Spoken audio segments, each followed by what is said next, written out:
جی ان کی اپنی رپورٹ ہے جو ان کے سینٹ کے سامنے فالٹ وہی ہے knowledge base society, knowledge base society basic. میں یہ کہہ رہا ہوں کہ اس وقت آپ یہ دیکھیے کہ نیٹو کے اندر جب فوجی آئے تو ترکی بھی نیٹو کا حصہ ہے نا، اس نے کہا ہم میڈیکل سروسز کے کچھ لوگ آپ کو دے دیں گے، لڑنے کے لیے نہیں بھیجے، مرنے کے لیے اس نے. اب آرگومنٹ میرا یہ ہے کہ اگر ہم شام کی جنگ لے لیں تو وہاں پہ پتہ نہیں کون جنگجو تھا، اسلحہ اس کو امریکہ دے رہا تھا اور وہ لڑائی لڑی جا رہا تھا، کوئی پتہ نہیں تھا.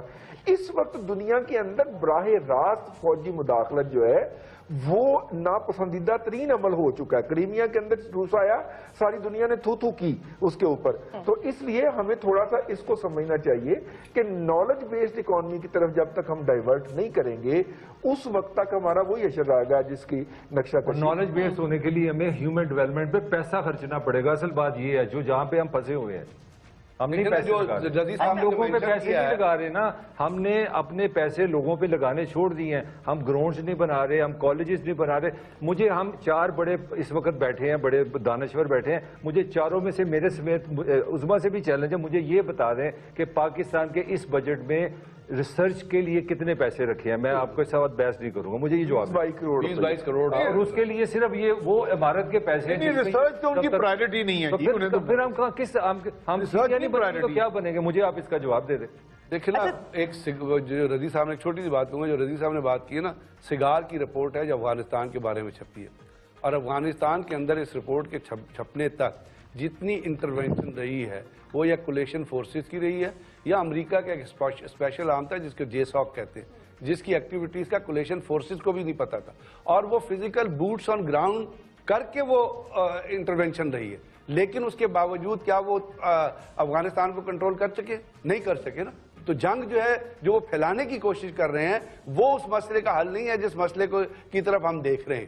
ہمیں اس سے بچ کے آگے چلنا ہے. ٹھیک ہے، ٹاپک کی طرف واپس آتے ہیں. ملک صاحب، میں آپ سے پوچھ رہی تھی کہ پاکستان میں اقتدار کے کھیل میں احتساب کے حوالے سے، احتساب کا جو کردار ہے اس حوالے سے کیا کہیں گے؟ عظما، میں احتساب میری ذاتی رائے ہے، آپ اس سے ڈس ایگری کر سکتے ہیں. میں سمجھتا ہوں کہ جب آپ نے مطلب قرآن میں بھی آپ دیکھ لیں توبہ کا ذکر ہے.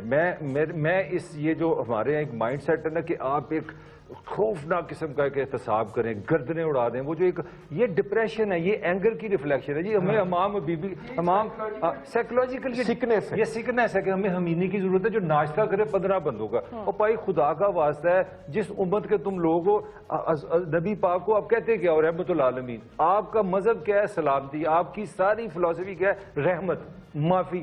تو اگر آپ نے مجھے، میں بطور اسٹوڈنٹ آف ہسٹری اور اسٹوڈنٹ آف سائیکالوجی سمجھتا ہوں دنیا میں وہ قومیں جلدی آگے چلی گئی جنہوں نے معاف کر دیا.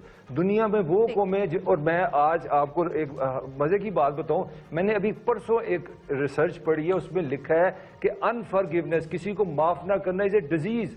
مطلب ڈاکٹروں نے یہ ریسرچ کر کے ثابت کر دیا جو لوگ دوسروں کو معاف نہیں کرتے وہ پیشنٹ بن جاتے ہیں، ان کا ہارٹ فیلئر زیادہ ہے، ان میں شوگر زیادہ ہے، ان میں ڈیزیز زیادہ ہے. پاکستان کو آپ نے کیا پاہج کر دیا؟ اس کو سزا دے دو، اس کی گردن اتار دو، اس کو یہ کر دو. بھائی اس کا مطلب یہ کہ احتساب کیا ہی نہ جائے؟ نہیں، احتساب کا طریقہ ہے، احتساب کا طریقہ یہ ہے کہ آپ پہلے اپنے انسٹیٹیوشن میں کریڈیبلٹی لائیں. پہلے تو مجھے آپ یہ بتائیں کہ آپ کے ادارے کہاں تھے جب یہ سارا کچھ ہو رہا تھا؟ آپ کے تو کریڈیبلٹی کا ایشو بنا ہوا ہے. پاکستان میں ایک ادارہ نہیں ہے جو احتساب کرے اور اس پہ آپ انگلی نہ اٹھائیں. تو سب سے بڑا تو مسئلہ ہم نے یہ ڈال دیا ہوا ہے. سب سے پہلے ہمارا جو اس وقت نیب کا چیف ہے، میرا خیال ہے اس کے پاس جو ڈومیسائل ہے وہ بلوچستان سے ہے، وہاں سے وہ جج صاحب بنے ہیں اور ہیں پنجابی. اس سے پہلے افتخار چودھری کی سن لیں، ان کے والد صاحب وہاں پہ ایسے ہی لگے تو وہ وہاں چلے گئے، انہوں نے بلوچستان کا لے لیا اپنا، وہاں پہ بلوچی بن کے 2 نمبر ہی ہے یار.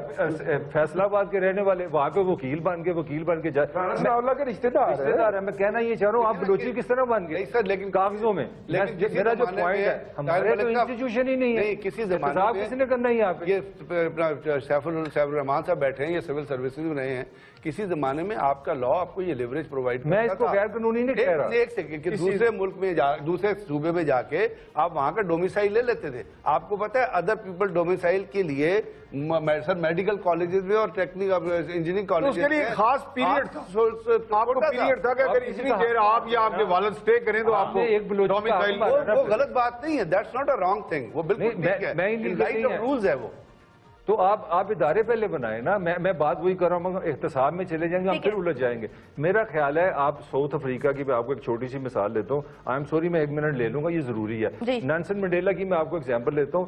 نیلسن منڈیلا نے جس دن اپنا حلف لینا تھا نا ایز اے صدر, تو بڑی مختصر بات کر رہا ہوں, وہاں پہ ایک صاحب اس نے پوچھا کہ میرا جیلر کدھر ہے. انہوں نے کہا آپ جیلر کی بات کر رہے ہو, اس جیلر کی بات کر رہے ہو جس نے یہ لفظ سنے. 27 سال نیلسن منڈیلا کی ایک سزا یہ تھی کہ گڑھا انہوں نے کھودا تھا, گڑھے میں اس کو لے کے جاتے تھے, اس کے سر پہ پیشاب کرتا تھا. کتنے 27 ایئرز وہ جیلر. تو نیلسن منڈیلا نے کہا اپنے کانگریس کو, اس نے کہا اگر اس جیلر کو میں نہ آیا, اگر میری حلف کی تقریب میں وہ شامل نہ ہوا تو نیا ساؤتھ افریقہ نہیں بنے گا, میں پریزیڈنٹ نہیں بنوں گا. یہ آپ کے لیے میں انفارمیشن دے رہا ہوں. Nelson Mandela made a point کہ وہ جیلر آئے تو میں حلف لوں, اور وہ حلف وہ بندہ کون تھا, وائٹ تھا, اور اس نے